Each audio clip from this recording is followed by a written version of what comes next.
Vendredi le 20, on n'a pas été par le dos de la cuillère, une belle augmentation du salaire minimum. On va parler de ça, des agents de chômage au chômage, des immigrants qui ne peuvent pas acheter des maisons. Est-ce qu'on s'en va vers une désinflation? Et quel est le mot pour les entreprises en 2023? Hein? Petit quiz. Pas ça, comme ça.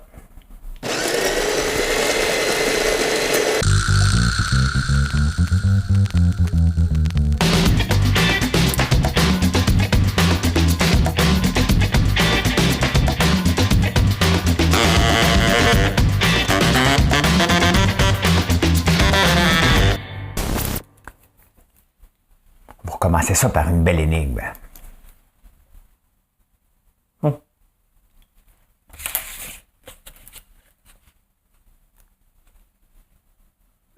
et messieurs de LGBTQI+, voici l'énigme du jour. Le 20, j'en aurais deux aujourd'hui, mais je vais en avoir rien qu'une parce que j'en ai trouvé deux. En 1989, cette compagnie achète l'autre compagnie, que je cherche le nom, et c'était le slogan de cette compagnie, en anglais, c'était « Trust your car to the star ». Quel est le nom de la compagnie qui a été achetée le 20 janvier 1989? Le 20 janvier 1894 venait au monde aussi, je vais vous dire tout de suite, la première montagne russe. Quelle invention! Je ne retourne plus là-dedans. Moi, c'était 2022 était la dernière année que j'ai embarqué dans une montagne russe. C'est maudit que ça brasse, en tout cas à Montréal. Hein? Pas ça.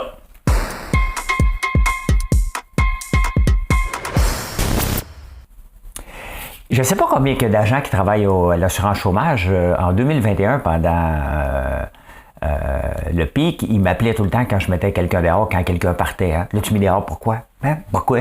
Ben parce qu'elle n'est pas bonne. Elle m'a volé. Oh, pas de bonne raison. On va lui donner du chômage. Ben, il y en a 750 agents de chômage qui se sont fait réduire leurs heures de 37,5 à 30 heures. C'est pas grave parce que les employés travaillent en moyenne 30 heures par semaine. Mais là, ils disent, ouais, on ne pourra pas traiter nos affaires. Tu sais, même le gouvernement, c'est parce que le gouvernement, son année fiscale, c'est le 31 mars. Hein? Et j'ai déjà travaillé là, donc dans le département où je travaillais, on venait nous voir vers début mars pour dire, as-tu des affaires à acheter? Je dis non. C'est vrai, là, ce que je vous dis. Toujours vrai, ce que je vous dis, de toute façon. Puis je dis, mais non, j'ai rien. T'es sûr, là, c'est parce que là, t'as pas besoin de 8 crayons. Ben, OK, prendre. Mais là, il en manque un peu d'argent. Fait que là, ils sont obligés de couper les heures. Le monde capote avec ça, là. Hein? Ben, moi, je trouve que c'est une bonne nouvelle. Maintenant, il faut s'organiser, se rationaliser. C'est ça, la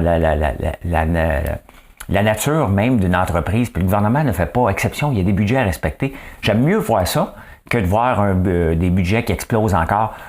Les gens ne se posent jamais la question. Est-ce que je peux en faire mieux? Est-ce que je peux faire différemment? Comment ça se fait, moi, dès que je perds quelqu'un, je regarde constamment. Hein? D'ailleurs, c'est le mot que je vais vous parler dans Êtes-vous tombé sur la tête tantôt, hein? L'automatisation. Hey, Jacinda Ardern, la première ministre de la Nouvelle-Zélande, je lis beaucoup les journaux de la Nouvelle-Zélande. Pourquoi? Parce qu'il y a des moutons. J'aime les moutons, puis j'aime ça. Donc, je m'informe beaucoup. Et elle était jeune, ça faisait 5 ans qu'elle était au pouvoir, 42 ans. On l'avait vu, elle avait envoyé une déclaration un peu d'aidant. Des gens parce qu'elle avait été vue avec la première ministre du Danemark, qui est jeune aussi. Et les deux ont dit, si c'était deux gars qui se rencontraient, est-ce que vous parleriez de comme ça, elle en avait envoyé une bonne. Mais là, elle est à bout. Elle est complètement à bout. Donc, elle a dit, moi, je démissionne. Elle n'a pas eu 5 ans facile, mais quand même, tu peux voir qu'il faut avoir des convictions. Hein? Puis elle en avait, puis elle en a encore. Donc, il faut souligner son travail, mais c'était quand même si c'était, je pense que c'était travailliste, donc une personne de gauche, mais je l'aimais beaucoup. C'est pas parce que les gens sont de gauche que je les aime pas, là. Tu sais. Je suis un gars de droite économiquement, mais un gars de gauche socialement. Hein? Voilà. Hey, des immigrants qui ne peuvent pas s'acheter des immeubles et résidentiels, ça a passé dernièrement. On a peur des Asiatiques, hein? Il a peur qu'on vienne dominer. Ça c'est comme l'accaparement des terres. Hein? On a tout le temps peur. Vous pensez encore, là, sincèrement, plusieurs d'entre vous pensez que dès qu'une terre à vendre, ben, c'est les Chinois qui les achètent. Hein? Vous vous êtes mis ça dans la tête, moi j'en ai pas vu. Il n'y en a pas beaucoup. Et c'est faux un peu. Ils achètent des terres comme n'importe qui, n'importe où. Regardez mon associé comme Georges Caram, il est au Costa Rica en train de développer un projet résidentiel ou de villégiature, peut-être. Je ne sais pas. Qu'est-ce qu'il fait exactement? On va l'appeler, tiens. On va l'appeler. Allô, Georges, qu'est-ce que tu fais? Bon, merci, c'est réglé. Mais on s'est fait des accroires. Puis c'est sûr qu'il y avait quelques maisons plus dans Vancouver. Fait que là, il y a une loi, tu ne peux pas acheter une maison. Mais là, dans les lois, il y a toujours des absurdités. Hein? Et là, il y a un couple qui est ici, un couple de Français. Elle est infirmière, il est préposé aux bénéficiaires. Ils ont déménagé ici pour travailler ici. Ils travaillent ici, puis ils disent, ben écoute, c'est le fun, on va devenir propriétaire. Non. Non. Hein? Vous voyez comment les lois, des fois, sont un peu absurdes. On n'avait pas pensé, ouais, mais s'ils travaillent ici, tu sais. Non, ils ne peuvent pas s'acheter de maison. Dernière heure. Mon son bug. Parce que j'ai mon ordi de backup. Hein? Il y a des choses que j'ai pas dû arranger comme il faut. Il y a un petit délai. OK, parfait. Je reçois des vannes régulièrement de boîtes. Hein? Ça prend ça pour faire du packaging. Vous envoyez vos colis. Et cet été, il y avait un gars qui est venu. Hein? Il était pas capable de reculer. Il dit, moi, je recule pas. Bon, l'été, je me suis pogné un peu avec, mais tu sais, sincèrement, si tu viens livrer, tu n'es pas capable de reculer, mais on voit la pénurie de main-d'œuvre, elle est là. Mercredi, on reçoit une vanne et la femme, ça n'a pas rapport, mais la dame a dit, ben moi, je suis pas capable de reculer sur un 45. Les gens ils sont capables de reculer la vanne, ben, pas tout le temps, mais pas capable de tourner en reculant. On met ça sur les routes, là, ces gens-là. Ils ne sont pas capables de J'espère, Judith, que tu écoutes. Je sais que tu n'es pas comme ça. Elle n'est pas capable de reculer. Fait que ça tombe bien. Mon beau-frère était chez eux. Mon beau-frère est un conducteur de vanne. Fait que ma soeur l'a appelé. Puis elle a dit, tu peux-tu venir reculer la vanne? Imaginez-vous, hein? Puis je parlais avec un gars d'une autre grande entreprise. Et il me disait aussi, c'est la même chose souvent chez nous, c'est nos conducteurs qui sont obligés d'aller reculer les vannes. Non, mais ça a l'air niaiseux, là. Mais si mon beau-frère n'est pas là, je suis pas capable d'aller. C'est plein de neige. Mon livre, ça se déplace pas dans la neige, là, un livre, là. Donc, voilà. Hein? Et on est en 2023, pénurie de main-d'œuvre. On s'en va au Québec.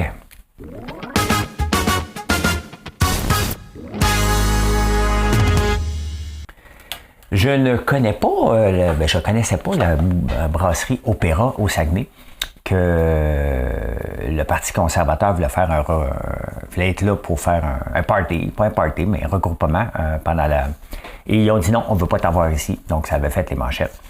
Et cette semaine, c'est Fitzgibbon qui est là pour annoncer une subvention ou un prêt de 920 000 $.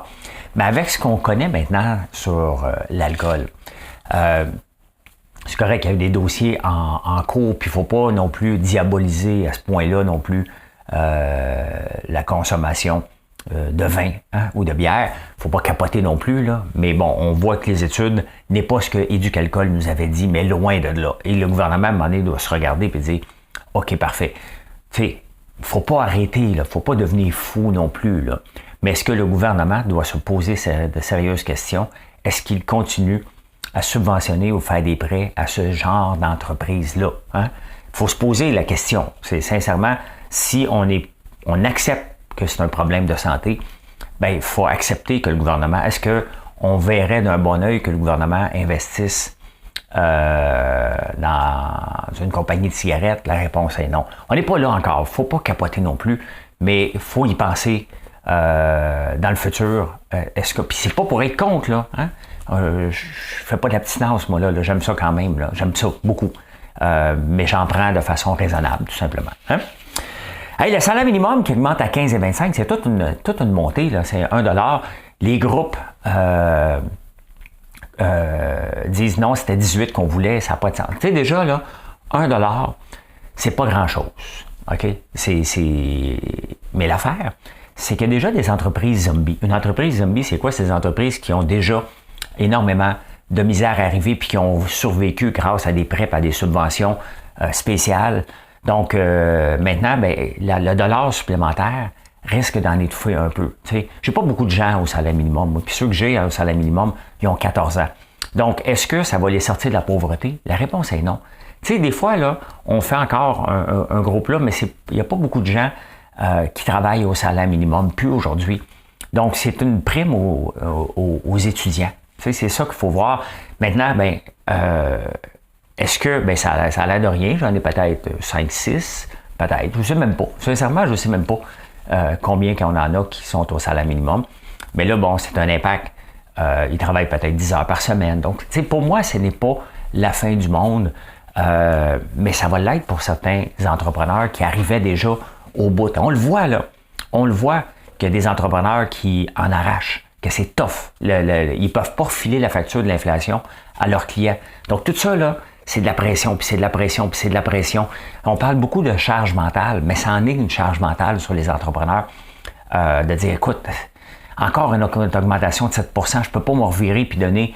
Donc, les grandes entreprises ne sont pas touchées par ça, eux autres, parce qu'ils ne donnent pas ce genre de salaire-là, mais les petites entreprises qui essaient de se positionner et qui essayaient de faire des bouts de chandelle, il faut le rappeler que c'est une taxe déguisée aux entrepreneurs. Okay? Le gouvernement, ce qu'il vient de faire, il vient de dire aux entrepreneurs, ceux qui payent au salaire minimum, vous avez une augmentation de 7 %. C'est ce que ça veut dire. Il ne faut jamais l'oublier. Là, c'est ça que le gouvernement vient faire. Et le ministre Boutin passe tout le temps « Oh oui, my God, n'a pas donné assez. » C'est parce que ce n'est pas son argent. Il ne faut jamais oublier que cette taxe-là, parce que c'est une taxe qui est refilée. Il ne faut pas être contre. Je ne suis pas contre l'augmentation.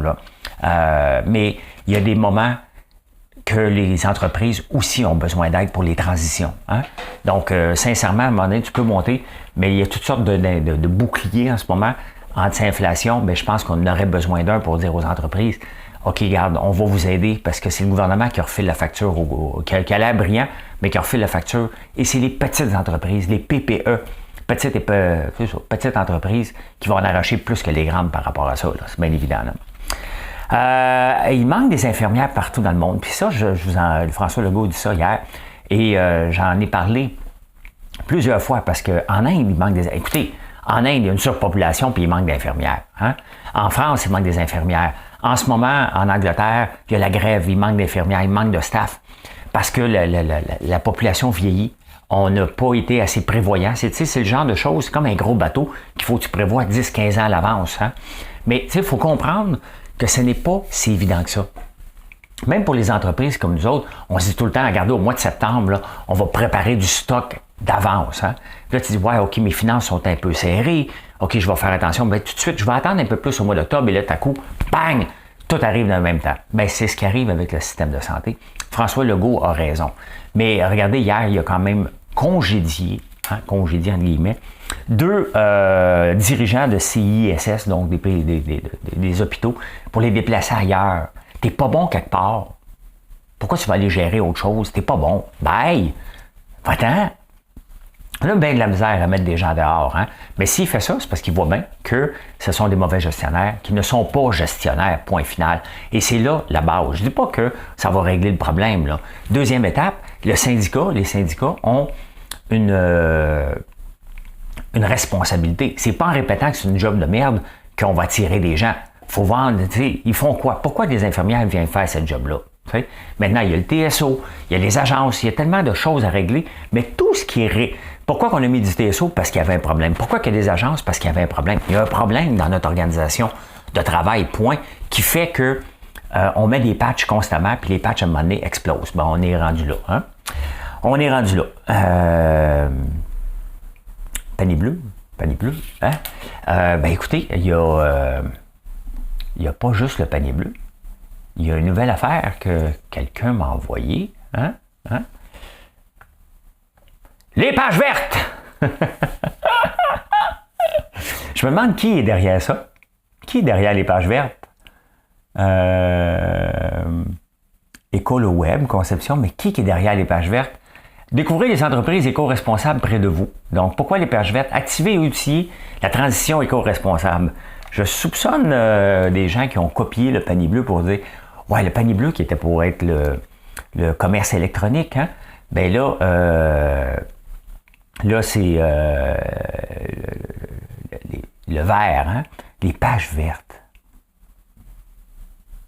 C'est gênant, hein? Combien d'argent qu'on met dedans? C'est sûr qu'ils vont aller chercher des subventions s'ils n'en ont pas déjà, là, mais oh my God! Tabarnouche! Des pages vertes. Si vous lisez le Journal de Montréal comme moi, vous allez voir que depuis quelques jours, il tape sur l'émission sur Prime que je vous ai parlé, LOL, qui est niveau de joke, la plupart du temps, assez de base. OK? Mais on tape là-dessus non-stop. Vous savez que, Patrick, il faut comprendre à un moment donné pourquoi tout un journal se met dessus. T'as Sophie Desrochers, t'as Durocher, il me semble que Richard Martineau, t'as Guy Fournier, t'en as un paquet d'autres, je pense Mathieu Bock-Côté aussi. T'en as un paquet de Denise Bombardier. Puis là, ça tape tout là-dessus. La seule explication, parce qu'honnêtement, un journal au complet, venez taper, on a-tu aimé ça? Avez-vous aimé ça? Est-ce que c'était de base? Oui. Est-ce qu'on a passé un bon moment? La réponse est oui. Est-ce que c'est complètement stupide des fois? Ben oui. Hein? Ben oui. Mais Patrick Huard, faut pas oublier que arrêter la tour, hein?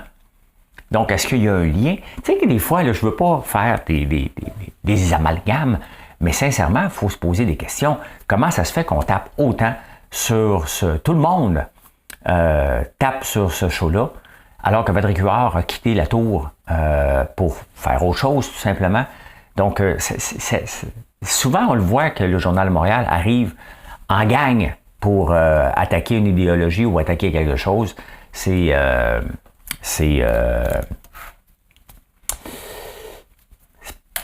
pas professionnel. On va dire ça comme ça. Hein? Tomber sur la tête. Les pages vertes. OK.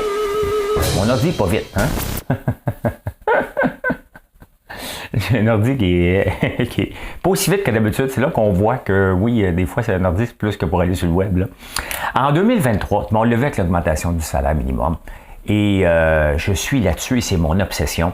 D'ailleurs, le Québec traîne la patte au point de vue de l'automatisation. Donc, des robots. Il y en a à peu près 950 par 10 000 habitants en Corée du Sud. On a à peine 115. Et même une petite entreprise comme moi se doit de regarder comment qu'on peut faire. Là, je viens d'acheter une machine pour faire plus. Pas encore un robot, mais c'est un petit peu plus rapide pour faire du chocolat. Je suis en train de regarder pour le mois de septembre, acheter un robot pour nos chocolats farcis au beurre d'érable pour que ça aille plus vite. Je suis en train de regarder, vous savez, les gaufres et les bouchées de gaufres, ben, il y a 3 employés à temps plein chez nous qui mesurent, ils coupent, pèsent, ça pèse-tu 80 grammes, ça pèse-tu 20 grammes, ils pèsent, font une petite boule avec, ils le mettent à côté. Bien, ça c'est 3 employés là, que je pourrais faire autre chose, hein, parce que je suis en croissance. Donc, ça, je dois trouver une machine pour ça. Donc, je dois trouver des machines où la cuisine va être de plus en plus automatisée. J'ai vu, j'ai été donner une conférence à l'Université Laval et Family Prix, pour ne pas les nommer, étaient là, puis ils montraient leur centre de shipping, comment que c'était automatisé. Je salivais. Et puis je dois regarder moi aussi comment je peux améliorer ce processus-là, sans bien entendu mettre des millions de dollars sur la table, là. Mais comment je peux faire? Parce qu'à un moment donné, j'ai beau rajouter des gens dans le shipping, il faut que je m'automatise un peu. Je ne pensais pas que je pouvais le faire un peu. Et quand j'ai vu ce qui était fait chez Family Prix, bien, définitivement que ça m'a donné beaucoup d'idées. Donc, je vais regarder là-dessus. Et le but n'est pas de mettre des gens dehors. On a de la croissance. Donc, tu sais, souvent, vous me demandez combien d'employés que tu as? Bien, j'en ai à peu près 35. Dans le temps des fêtes, 60. Mais le but, là, c'est pas d'avoir des employés. Hein? C'est pas ça. Le but, c'est de faire travailler les employés dans des jobs le fun. Et tant mieux si j'en ai 60 ou 100, mais ça veut dire aussi que je suis probablement extrêmement automatisé, où ça prend moins de main-d'œuvre pour faire le même type de job. Et ça, c'est important. Puis c'est le mot d'ordre pour les entreprises s'ils veulent continuer à être rentables. Avec l'inflation, tu n'as pas le choix. Tu sais, à un moment donné, tu es obligé de mettre de l'argent sur la table, mais tu dis, ouais, est-ce que ça vaut la peine si je coupe 3 salaires? Bien, la machine, elle peut devenir très, très rentable rapidement. Donc, je suis là-dessus et je pense que les entreprises en 2023 vont devoir passer par l'automatisation définitivement. T'sais? Définitivement. En finance.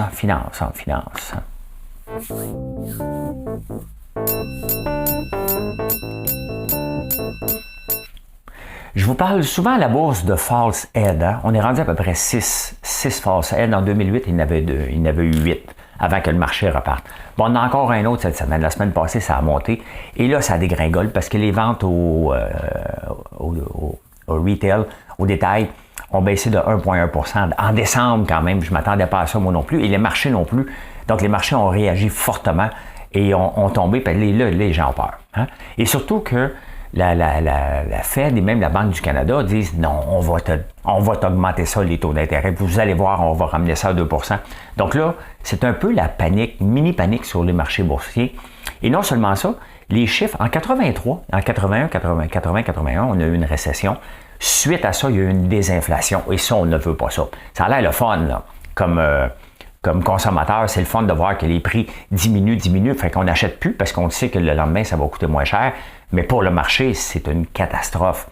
Et c'est exactement, les chiffres tendent à montrer que vers 2023, non seulement on va passer d'une inflation qu'on est à peu près à 6,3 et on va descendre presque en bas de zéro. Donc, c'est bon, c'est parfait, mais ça veut dire que les gens n'achètent tout simplement plus du tout. Hein? Et ça, les marchés ont la chienne. On a raison d'être un peu craintif avec les marchés boursiers si vous en vivez, si vous avez des revenus de placement, si vous êtes à la retraite. C'est normal d'être inquiet, mais hein, c'est normal aussi que les marchés font ça. Ça fait toujours ça depuis tout le temps. Donc, c'est pas normal que ça a monté pendant autant d'années. On a eu un super cycle. On en a profité, mais il faut se rappeler que c'est pas comme ça que les marchés boursiers fonctionnent. Hey, Vidéotron en Égypte. J'ai déjà été un sous-traitant de Vidéotron avec Atelcol Centre d'appel. Je pense plus, en tout cas, je ne le sais pas, parce que j'ai vendu 75% de mes parts en 2012 et j'ai vendu 25% de mes parts, le restant en 2016. Donc, je ne le sais plus, mais on m'a déjà dit que Vidéotron, on ne l'avait plus parce que Vidéotron est proche de ses scènes. Donc, il squeeze, puis à un moment donné, on ne pouvait plus, la compagnie qui nous achetait avait de la misère à maintenir. C'est ce que j'ai compris, mais je me trompe peut-être. C'est pas grave. Parlons de Vidéotron en Égypte, parce que l'impartition comme ça, quand vous appelez dans un centre d'appel, c'est assez rare que vous appelez au siège social. Ça arrive, mais c'est ce qu'on faisait. Les 2600 employés qu'on avait ici au Canada, c'est exactement ce qu'ils faisaient. Ils répondaient aux appels de Bell, Vidéotron, Rogers, Post Canada, puis un paquet d'autres mondes. Hein? Mais là, Vidéotron, on avait une compétition qui était en Égypte qui s'appelle Exceed. Et bien entendu, ils cherchaient moins cher que nous. Donc, tu sais, ça fait énormément de pression. Puis dans le centre d'appel, comment ça fonctionne? Tu es aussi bon que le dernier mois. T'sais. Tu vois tes chiffres, tu dis, OK, parfait, j'ai 100 nouveaux agents, j'ai moi en Égypte, ils sont pas bons, ils s'en viennent au Canada. C'est comme ça que, bien, ils s'en viennent pas, ils ne déplacent pas, mais il y a tellement de taux de roulement que... Mais là, avec l'inflation, la dévaluation du dollar égyptien, je pense que c'est la lire, là, je suis vraiment mêlé. La lire égyptienne, je pense, peu importe le dollar, on va dire le dollar là, pour les besoins de la cause, on ne s'en fâchera pas dans les fleurs du tapis, bien, ils ont de moins en moins d'argent, puis ils ont débrayé. Hein? Et Vidéotron, ben, c'est son sous-traitant, donc il ne veut pas en donner plus, et là, il y a du débrayement, puis ils disent, ben, Vidéotron est cheap.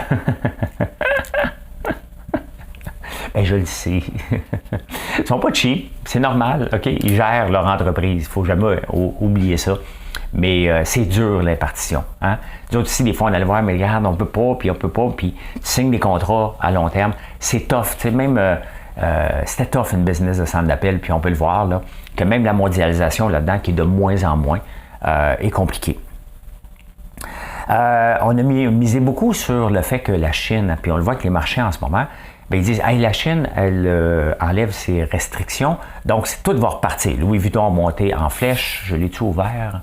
J'étais obligé de fermer certaines affaires parce que mon ordi en arrachait.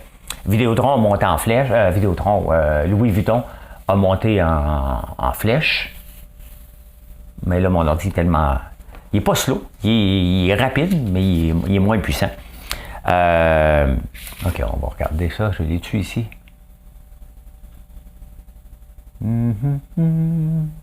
S'il y a des mots... Bon, ça ne donnera rien, là, il n'est pas capable de fournir. Mais on a vu que Louis Vuitton, je vous l'ai montré hier, là, qui avait augmenté beaucoup. Et là, le monde disait, ouais, mais attends un peu, là. Hein? C'est peut-être pas si beau que ça, là.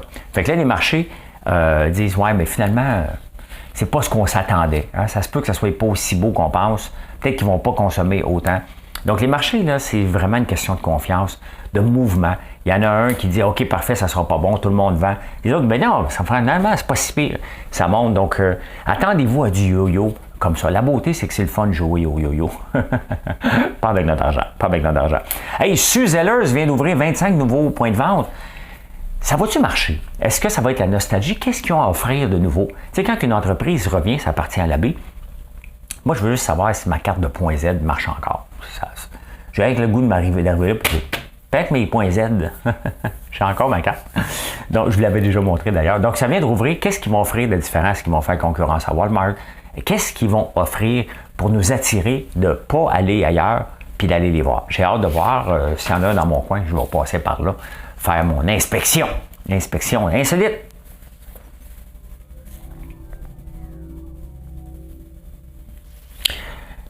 Une nouvelle étude qui est sortie, qui est pour la productivité au travail, ben, c'est le meilleur moment pour être productif là, dans le jour, là, selon les études, c'est 10h22 le matin. Hein?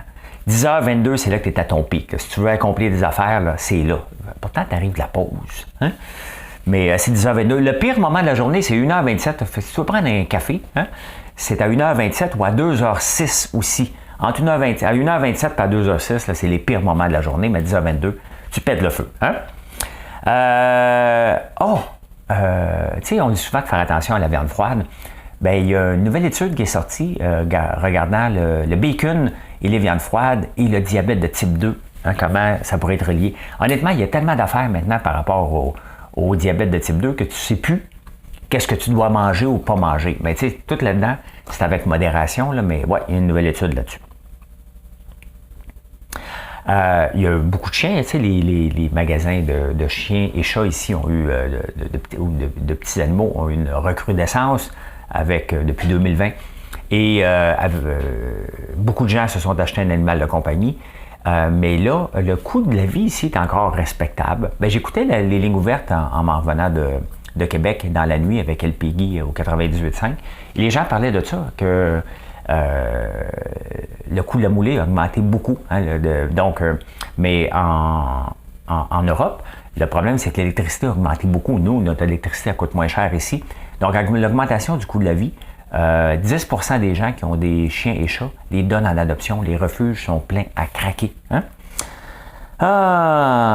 It's the most wonderful time of the year.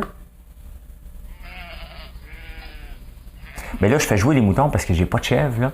Mais je vous en ai parlé, mais là, c'est dans tous les journaux mondiaux. Hein. Les chèvres mangent les sapins. Donc, un peu partout dans le monde, il y a vraiment un mouvement pour ne pas jeter les sapins. Ceux qui élèvent des chèvres, que j'oublie le nom, les chevrotis. Donc, on leur donne ça. Donc, moins de gaspillage. Puis les chèvres, moi, je les utilisais pour défricher littéralement. Hein? It's the most wonderful time. Amener des beignes ou un petit gâteau au bureau, hein? Toujours le fun. Le Food Standard Agency, ça c'est une nouvelle en Angleterre. Hein? Mais ils veulent interdire ça. Sincèrement, ce pays-là me surprend, puis j'aime ça les journaux de là, parce que c'est comme un autre monde, hein? C'est comme un monde parallèle là-bas. Hein?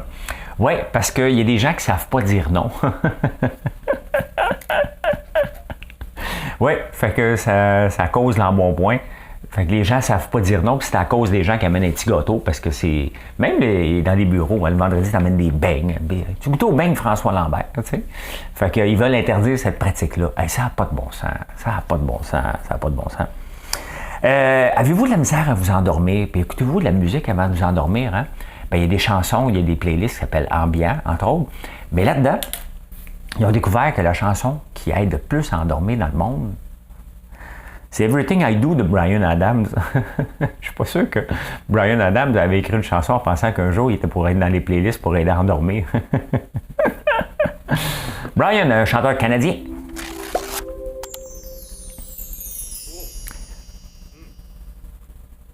Quand je donne des conférences, vous me posez plusieurs questions, puis il y en a une qui m'est venue à l'idée, et par rapport à mon style de vie. T'sais. N'oubliez pas, est-ce que je suis une personne à succès relative? Je réussis bien, en toute modestie. On le sait que quand on dit en toute modestie, il n'y en a pas. Hein? On va faire ça, poulum tiche. Merci. Les gens les plus successful ont les mêmes 24 heures par jour que tout le monde. Voilà. C'est simple, hein? On a tous 24 heures par jour. C'est comment on l'utilise. C'est ça. C'est juste ça. Et la réponse à l'énigme. Mesdames et messieurs, 2LGBTQI+, voici l'énigme du jour.